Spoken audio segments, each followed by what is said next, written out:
जर हे युद्ध चालू राहिलं किंवा पुन्हा भडका उडाला तर अनेकांच्या नोकऱ्यांवर गदा येणार आहे. लोकांनी ठरवलं, काही नेत्यांनी मोटरसायकल किंवा सायकलवरून प्रवास केला आणि ते करतीलही इथून पुढे.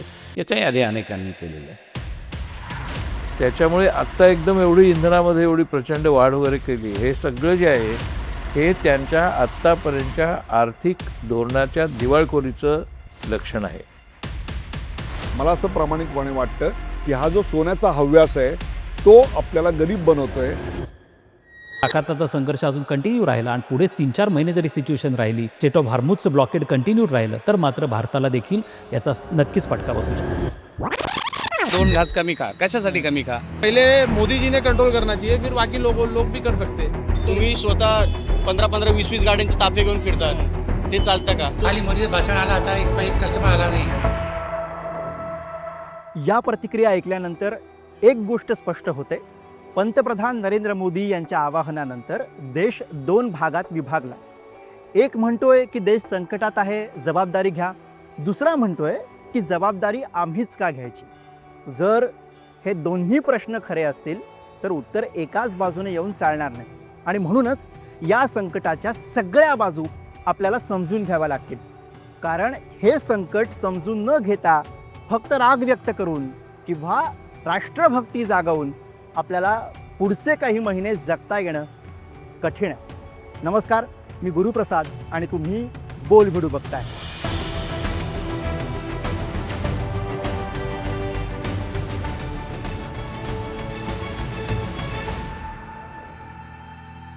जगभरामध्ये निश्चितच सिच्युएशन जी आहे ती अलार्मिंग आहे, एक्स्ट्रीम आहे.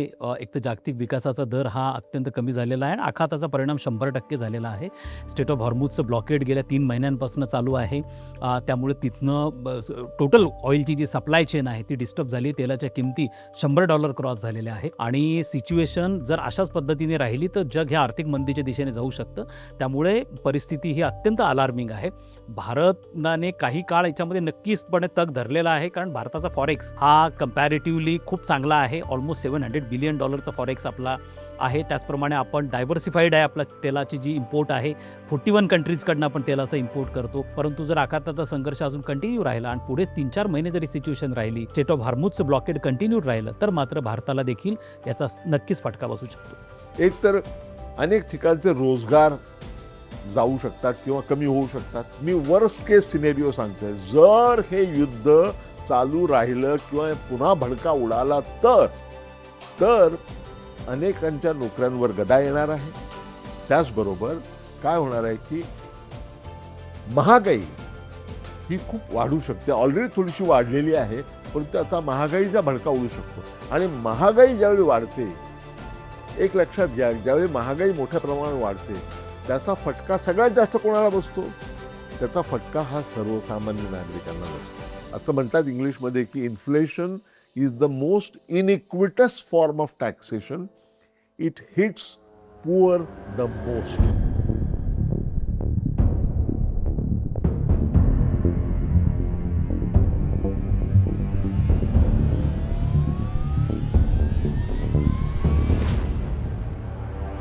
लोकांनी ठरवलं, काही नेत्यांनी मोटरसायकल किंवा सायकलवरून प्रवास केला आणि ते करतीलही इथून पुढे. याच्याही आधी अनेकांनी केलेलं आहे. पण सुरक्षेचे प्रश्न आता इतके बिकट झाले आहेत की मनात आलं साधेपणाच्या आग्रहापोटी कसाही नेता कुठेही गेला असं होऊ शकत नाही. त्यामुळे एकदम टोक गाठण्याची काही आवश्यकता नाही, पण जितकं शक्य आहे, जसं पंतप्रधानांनी आपल्या उदाहरणातून दाखवून दिलं की त्यांनी 2 वाहनांच्या ताफ्यातून प्रवास केला, ही शक्य आहे. असं आपल्यापैकी ज्याला जे करणं शक्य आहे ते आपण केलं पाहिजे. सार्वजनिक वाहतूक व्यवस्थेचा अधिक वापर केला पाहिजे. ही सगळी मला असं वाटतं की त्या साधेपणा नावाच्या मूल्यरचनेशी जोडलेली अशी काही कृती कार्यक्रमाची उदाहरणं आहेत आणि चांगलं आहे. या निमित्ताने या मूल्याची जर आपल्याला पंतप्रधानांनी एका आवाहनाच्या माध्यमातून आठवण करून दिली असेल तर ती गरजेचीच आहे. पंतप्रधानांनी आवाहन केल्यानंतर विरोधकांनी स्वीकारावं ही नुसती अपेक्षा नाही आहे, तर असा इतिहास पण आहे आपल्याकडे. तुम्हाला मी सांगतो 1962चं चीनचं युद्ध, 65चं पाकिस्तानबरोबरचं युद्ध, 71 बांगलादेशची निर्मिती, कारगिलचं युद्ध, त्याच्यानंतर बालाकोट आणि आत्ताच्या काळात आपलं झालेलं ऑपरेशन सिंदूरच्या वेळेला तर तुम्ही पाहिलं असेल की सर्व राजकीय पक्षांचे नेते एकत्र आले आणि भारताची बाजू मांडण्याकरता म्हणून ते 50हून अधिक देशांमध्ये त्यांनी प्रवास केला आणि भारताची बाजू मांडली. एवढंच काय तर आपल्याकडे नरसिंहराव पंतप्रधान असताना भारताची बाजू मांडण्याकरता युनायटेड नेशन्समध्ये कोण गेलेलं होतं तर काँग्रेसचा कोणी नेता गेलेला नव्हता, तर ते अटल बिहारी वाजपेयी गेलेले होते. आपल्याकडे असं अनेकदा झालेलं आहे. कधी त्यावेळेला देशाचं हित म्हणून राजकीय पक्ष विरोध बसून एकत्र येतात आणि नंतर त्यांच्यावर टीका करतात. जसं बालाकोटवर सर्जिकल स्ट्राईक केल्यानंतर आपल्याकडे पुरावे मागितले गेलेले होते. अशा गोष्टी झाल्या तर त्या तात्कालिक राजकारण म्हणून आपण बाजूला ठेवूया, परंतु सर्वसाधारणपणे आपल्याकडे राजकीय पक्ष हे पंतप्रधानांनी आवाहन केल्यानंतर राष्ट्रीय सुरक्षेचा प्रश्न, राष्ट्रीय महत्त्वाचा प्रश्न जेव्हा असतो तेव्हा एकत्र आलेले आहेत. देश संकटात असताना एकत्र यायला हवं हे ऐकायला सोपं आहे, पण प्रश्न असा आहे की ज्या आवाहनाला राष्ट्रीय कर्तव्य म्हटलं जातं आहे त्याला विरोध का होतो? हा फक्त राजकीय विरोध आहे की या विरोधामागे काही रास्त प्रश्न आहेत जे समजून घ्यावे लागतील? कारण हा विरोध समजून घेतल्याशिवाय या सगळ्याकडे आपण बघणं चुकीचं ठरेल. सत्ताधाऱ्यांची जी काही नैतिक कोंडी झाली असं चित्र आहे ते नव्याने नाही आहे. सत्ताधाऱ्यांची ही कोंडी साधारणपणे 2020पासून चालू आहे. त्यांना आविर्भाव आणून आपली इकॉनॉमी आता जगातली तिसरी, जगातली चौथी, त्यानंतर 5 ट्रिलियन वगैरे सगळी चर्चा आहे. हे सगळे ढोंग आहे. आत्तासुद्धा या युद्धाचा काही परिणाम झालेला नाही. हे प्रत्यक्षात त्यांना हे धोरण जाहीर करायला काटकसर असेल किंवा काही सोनं विक्री वगैरे काही असेल ते त्याच्यासाठी की त्यांना या युद्धाची गरज नव्हती. ती युद्धाची गरज त्यांनी दाखवून, कारण तो आविर्भावच आहे. जसं कोविड हा एक त्यांनी आविर्भाव करून त्यावेळेची इकॉनॉमी त्यांनी आवरून घेतली. आत्ताही तेच आहे. या युद्धाचा काही संबंध नाही. उदाहरणार्थ मनमोहन सिंगाच्या काळामध्ये क्रूडचा रेट आंतरराष्ट्रीय हा $140 गेला होता.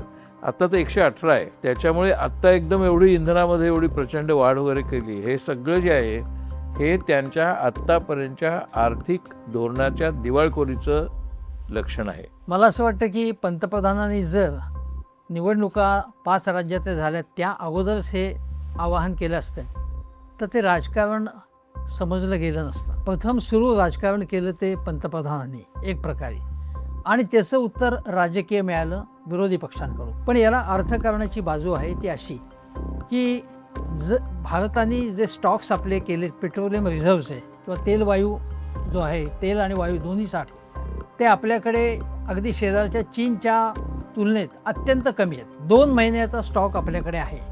पण ज्यावेळी युद्ध सुरू झालं आणि काही दिवस झाल्यानंतर सांगण्यात आलं की गॅसची टंचाई नाही आहे आपल्याकडे, वायूची टंचाई नाही, काही काळजी करू नका. आता सांगण्यात येतं आहे की 60 दिवसाचा साठा आपल्याकडे आणि काळजीचं कारण नाही. जर काळजीचं कारण नव्हतं तर त्यानंतर काही दिवसांनी पंतप्रधानांनी आवाहन केलं की आता आपल्याला सगळी बचत करावी लागेल. मग जर अगोदरच हे आवाहन केलं असतं तर आपले साठे आणखीन वाढले असते असं मला वाटतं, आणि त्यामुळे याबद्दल गंभीर प्रश्न विचारावे लागतील.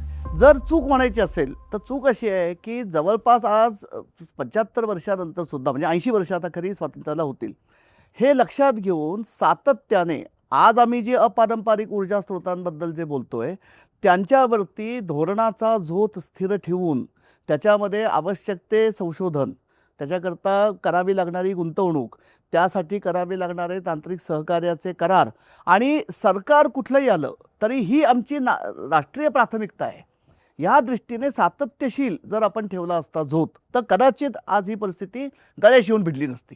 म्हणजे सौर ऊर्जेच्या बाबतीत आपण अत्यंत समृद्ध आहोत. त्याच्यानंतर सगळ्या प्रकारचा अतिशय मोठ्या प्रमाणावरती ग्रामीण भागामध्ये जो ज्याला आम्ही शेतीपासून निर्माण होणारा टाकाऊ माल म्हणतो, तो शहरामध्ये निर्माण होणारा सगळा जो घनकचरा आहे, कारण अनेक परदेशी देशांच्यामध्ये शहरी घनकचऱ्यापासून ऊर्जा निर्मिती हे आता शक्य बनलेलं आहे. त्यामुळे हे जर सगळं आपण केलं असतं आजवर, आणि इथून पुढे मला असं वाटतं की आपण या सगळ्या संकटाकडे थोडं संधी म्हणून पण बघावं. राजकारण बाजूला ठेवलं तरीही एक प्रश्न उरतोच. पंतप्रधान नरेंद्र मोदी यांनी जे आवाहन केलंय ते लोकांनी जर खरंच पाळलं तर काय होईल? पेट्रोल वापरणं कमी केलं, खाद्यतेल वापरणं कमी केलं, वर्क फ्रॉम होम केलं, सोने खरेदी केलीच नाही, परदेशात गेलोच नाही तर काय? कारण या प्रत्येक गोष्टीशी एक व्यवसाय जोडलेला आहे, त्या व्यवसायाशी एक माणूस जोडलेला आहे, आणि यामुळे तो माणूस पुढे काय करेल हे समजून घेणं जास्त गरजेचं आहे? दोन सेक्टरवरती खूप मोठा परिणाम होण्याची शक्यता आहे. पहिलं तर सरळ सरळ सोन्याचं जे क्षेत्र आहे, आपल्याकडे सुवर्ण दागिने तयार करण्याचं मोठ्या प्रमाणावर होतं काम आपल्याकडे, आणि त्यात खूप एक्सपोर्टही होतात, त्यातून आपल्याला डॉलर्स मिळतात. परंतु सोनं घ्यायचं बंद केलेलं आहे आपण, किंवा आता काल चांदीवरती प्रतिबंध आणलेला आहे. प्रतिबंध आणला की किमती वाढतातच. तर त्याचा अर्थच असा असतो की सोनं शक्यतो घेऊ नका, किंवा चांदीवर तर प्रतिबंधच, आयातीवर प्रतिबंधच आणलेला आहे. त्यामुळे त्याच्या किमती वाढणारच. किमती वाढल्या की त्याचा उपयोग कमी होईल आणि आपल्याला इम्पोर्ट करून आणखी डॉलर त्यावर द्यावे लागणार नाहीत, ही त्यामागची भावना आहे. पण इथे जर सोन्याची आयात आपण बंद केली पूर्ण, किंवा चांदीची आयात पूर्ण बंद केली, तर काय होणार आहे की हजारो लोक जे कारागिरीचं काम करतात, कलाकुसरीचं काम करतात, दागिन्यांच्या कलाकुसरीचं काम करतात, त्यांच्या नोकऱ्यांवर गदा येऊ शकते. कारण त्यांनी जे स्किल्स आहेत, त्यांच्याकडे तेवढेच स्किल्स आहेत, त्यामुळे त्यांच्या नोकरीवर गदा येऊ शकते. त्याचप्रमाणे आता एव्हिएशन सेक्टर पहा. एअर इंडियाने ऑलरेडी अनेक फ्लाईट्स कॅन्सल केलेल्या आहेत आणि किमती आकाशाला भिडलेल्या आहेत आज, आणि त्या आणखी वाढणार आहेत. त्यामुळे फ्लाईट्स कॅन्सलही कराव्या लागतील त्यांना, कारण तेलच तुमच्याकडे जर गॅसोलिन नसेल तर तुम्ही कसं काय करणार आहात. त्यामुळे याचं जे सेक्टर आहे, ट्रान्सपोर्ट सेक्टर, म्हणजे मोटर व्हेकलचं ट्रान्सपोर्ट सेक्टर, तिथे आपल्याला आवाहन करण्यात आलं की तुम्ही इलेक्ट्रिक व्हेकल घ्या. इलेक्ट्रिक व्हेकल तुम्ही असं स्विच नाही करू शकत. म्हणजे आज माझ्याकडे आहे हे वाहन आहे, मी उद्या दुसरं घेतो आहे इलेक्ट्रिक व्हेकल, हे शक्यच नाही, कोणालाच शक्य नाही. पब्लिक ट्रान्सपोर्टचा वापर करा, तो सगळ्यांना शक्य आहे की जास्तीत जास्त त्याला प्रतिसाद द्यावा, हे योग्यच आहे. परंतु ट्रान्सपोर्ट सेक्टरवरती, एव्हिएशन सेक्टरवरती खूप मोठा परिणाम होणार आहे. त्यामुळे अनेक आणि ज्या तेलावर अवलंबून असलेली जी क्षेत्र आहेत, त्या सगळ्यांवरती मोठा परिणाम संभवतो, जर हे युद्ध संपलं नाही तर.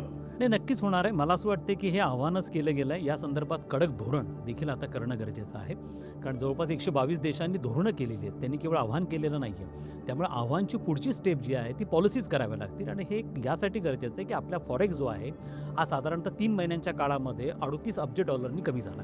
आपल्याला हे डॉलर वाचून ठेवणं गरजेचं आहे.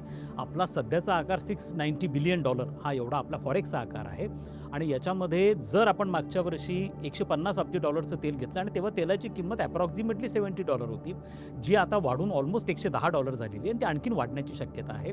म्हणजे येत्या काळामध्ये, म्हणजे 26-27 या फिनान्शियल इयरमध्ये आपल्याला तेलासाठी जे पैसे द्यावे लागतील ते अप्रॉक्सिमेटली $250 बिलियन असतील, आणि तुमच्याकडे 690 बिलियन जर तुमच्या फॉरेक्समध्ये असतील तर तुम्हाला एक डॉलर हा वाचवावा लागणार आहे.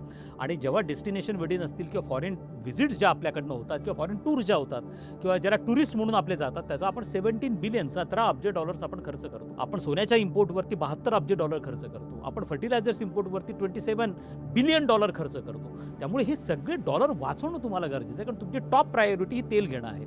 तर मला असं वाटतं केवळ आव्हान नाही, तर भारताने कडक धोरणं केली पाहिजे या सगळ्या गोष्टींमध्ये. फॉरेक्स वाचवणं ही आपली टॉप प्रायोरिटी.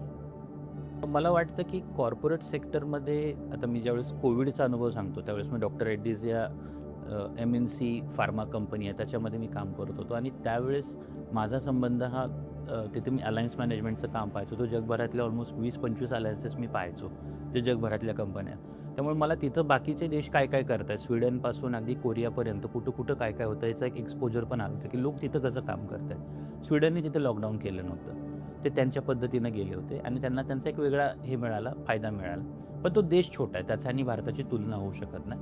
पण बाकी सर्व ठिकाणी लॉकडाऊन किंवा वर्क फ्रॉम होम हे ऑलमोस्ट एक नॉर्म घडला होता, आणि तो असायला हवा होता त्या काळात. त्याला पर्याय नव्हता. That was a compulsion at that point of time. आताच्या घडीला आपल्याकडे हे कंपल्शन नाही आहे. आता हे आपल्याला ॲज अ प्रिव्हेंटिव्ह मेजर, किंवा आपल्या स्वतःची एक आयातीमधून होणारी तूट कमी करण्यासाठी आपल्याला ते करायचं आहे. त्यामुळे त्याला आपल्याला किती प्रमाणात लागू करता येईल हा एक पुढचा एक चॅलेंज अशा स्वरूपाचा असू शकतो आपल्यापुढे.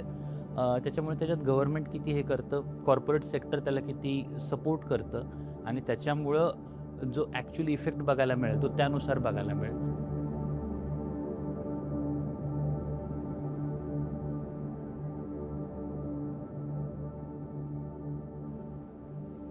हे संकट अचानक आलं, इराण इस्रायल संघर्षामुळे युद्धामुळे आलं हे सांगणं सोपं आहे. पण याची दुसरी बाजू अशीही सांगितली जाते की रोग आधीपासून होता, युद्ध निमित्त ठरलं. मग प्रश्न असा आहे की सरकार आता ते उपाय सांगतंय ते या रोगावरचा इलाज आहेत की मुळात या रोगाचं निदानच चुकलंय. माननीय पंतप्रधान नरेंद्र मोदी यांनी जे आवाहन केलेलं आहे ते आव्हान प्रतिबंधात्मक अशा प्रकारचं आवाहन आहे, किंवा येऊ घातलेल्या परिस्थितीला चांगल्या प्रकारे आपण सामोरं कसं जाऊ शकू यासाठी केलेली पूर्वतयारी आहे. म्हणजे एका अर्थाने ही व्हॅक्सिन आहे. याचा अर्थ आपल्याला रोग होणार नाही असा नाही, कारण मध्य पूर्वेमध्ये सध्याची स्थिती आहे, इराण आणि अमेरिका वॉरची जी सध्या परिस्थिती आहे, युद्धाची परिस्थिती आहे, ती पुढे कशी बदलेल याचं कोणालाच सांगता येत नाही. आणि दर दिवशी प्रेसिडेंट ट्रम्प हे वेगळ्या प्रकारचे आवाहन करत असतात. आता सगळ्यांना अशी अपेक्षा होती की हे वॉर जे आहे हे 2 दिवसात किंवा एका आठवड्यात संपेल. आता त्याला किती दिवस झाले पहा तुम्ही, किती आठवडे झाले, किती महिने झाले तुम्ही पहा, आणि ते चालूच आहे.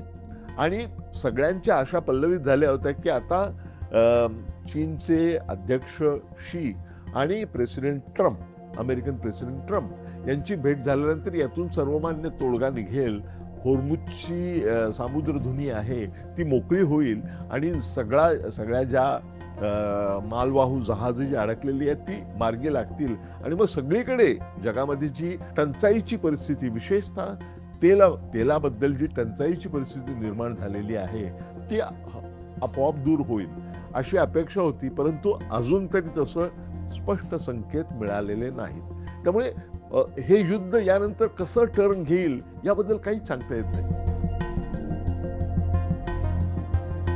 आमची जी एकूण निर्यात आहे त्या निर्यातीचा जो आकृतीबंध आहे आणि ज्याला अगदी साध्या अर्थशास्त्रीय परिभाषेमध्ये ज्याला आम्ही कॉम्पिटिटिव्हनेस म्हणतो, म्हणजे भारतामधनं निर्यात होणाऱ्या वस्तू आणि सेवा आंतरराष्ट्रीय बाजारपेठेमध्ये स्पर्धात्मक आहेत का, आणि स्पर्धात्मक 2 आघाड्यांवरती, किंमत आणि गुणवत्ता, या दोन्हीवरती आपण अजूनही समाधानकारक कामगिरी करू शकलेलो नाही.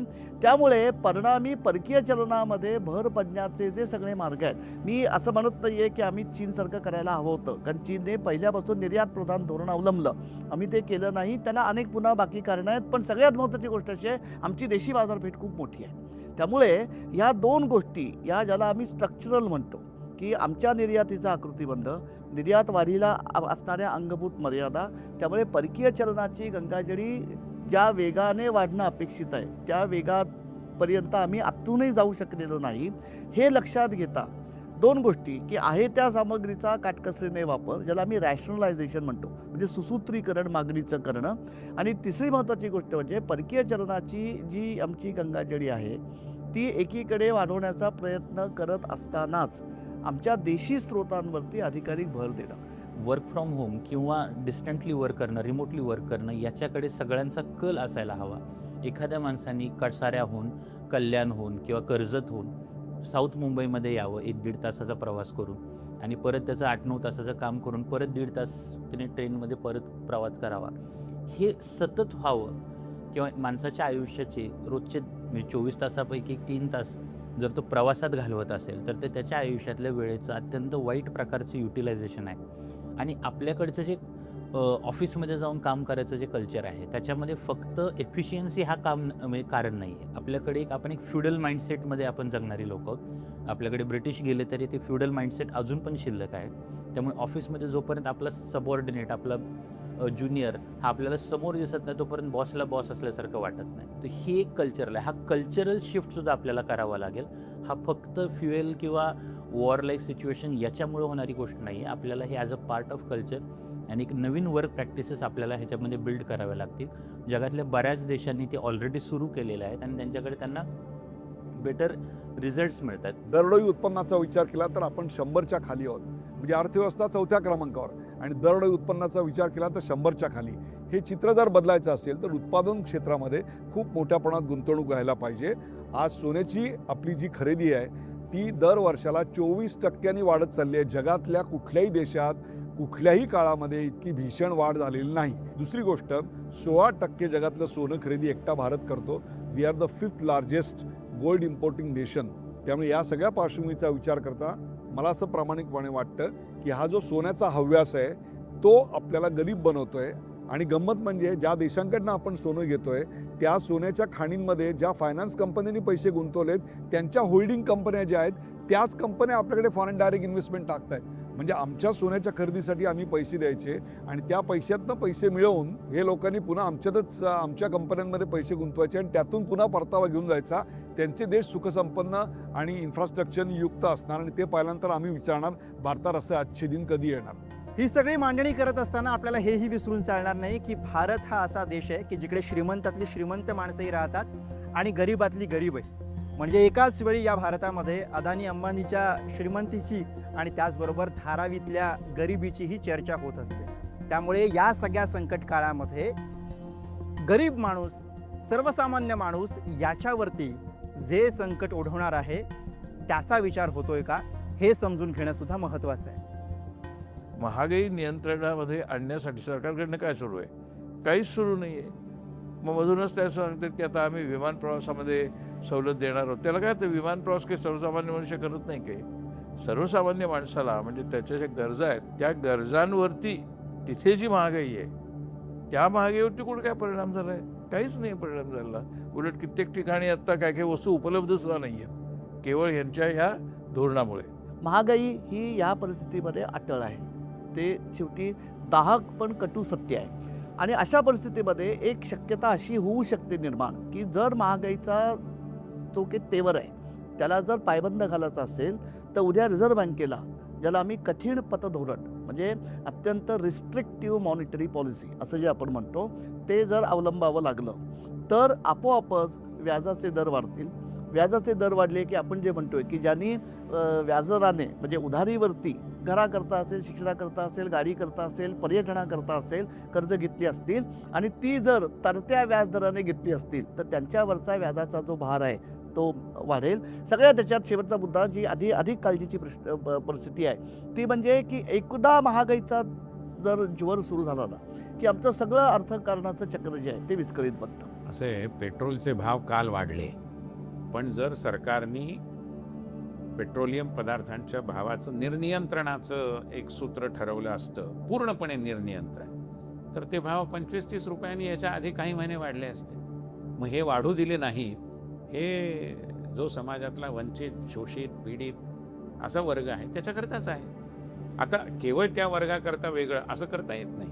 परंतु सरकारने जी अन्नधान्य योजना केलेली आहे, सरकारने जी महिलांकरता लाडकी बहीण, लाडली बहिणा अशा वेगवेगळ्या योजना आणल्या आहेत, हा मला असं वाटतं की ज्याला आपण म्हणतो ना की असे आघात सोसण्याकरता जो शॉक ॲब्सॉर्बर लागतो त्या पद्धतीच्याच ही योजना आहे. आणि त्यामुळे आज जर महिला या प्रकारच्या आव्हानाला तोंड देऊ शकत असतील आणि ग्रामीण भागातले देखील तोंड देत आहेत याचं कारण त्यांना त्यांचा पैसा, हक्काचा पैसा मिळालेला आहे, जो आता त्यांना तांदूळाच्या डब्यामध्ये लपून ठेवावा लागत नाही. उजळ माथ्यांनी सरकारकडून तो त्या घेऊ शकतात आणि त्यांना जसा हवा तसा कुटुंबाच्या सोयीसाठी, कुठलीही महिला दागिन्यांसाठी असे पैसे खर्च करत नाही, त्या खर्च करतात. ह्या आपल्या समाजव्यवस्थेच्या अंगभूत ताकदीला एक प्रकारे सरकारने विविध योजनांच्या माध्यमातून बळकट केलेलं आहे. आपला हा भारत देश कायमच संकटातून सावरला. 1991 नंतर, कारगिल नंतर, कोविड नंतर आणि आताही तो या संकटातून सावरेल. पण या प्रत्येक वेळी तो फक्त सरकारमुळे सावरलेला नाही, तर इथला सामान्य माणूस हा आपली जबाबदारी पार पाडत सरकारच्या बाजूनं, देशाच्या बाजूनं उभा राहिला. आताही तो देशाच्या बाजूनं आपली जबाबदारी पार पाडेल यात शंका नाही. पण या परिस्थितीचं गांभीर्य त्याला समजून सांगावं लागेल.